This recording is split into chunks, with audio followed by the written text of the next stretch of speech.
এখন আমরা যাচ্ছি হেনরি আইল্যান্ডের উদ্দেশ্যে। হেনরি আইল্যান্ডে ঢোকার সময় ভীষণ এক্সাইটেড লাগছিল, হয়তো কিছু একটা দেখতে পাবো।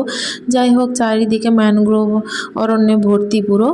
তো আর কিছুই নেই, আর একটা বিচ আছে, তো ছোটোখাটো বিচ, আর কিছুই নেই তেমন একটা, চারিদিকে বনে ভর্তি। আর ওই বিচের মধ্যে আমরা কিছু ফটোশ্যুট করলাম, তারপরেই আমরা হারবারের উদ্দেশ্যে বেরিয়ে পড়লাম। তো হারবারে এখানে লঞ্চের জন্য ওয়েট করছি। ওয়েট করতে করতে লঞ্চ আসতে লঞ্চে উঠে পড়লাম।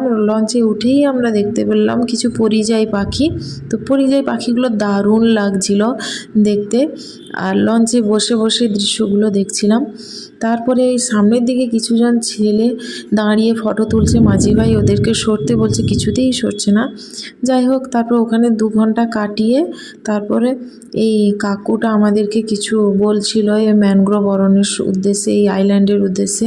তারপর আমরা ব্যাকে ফিরে এলাম।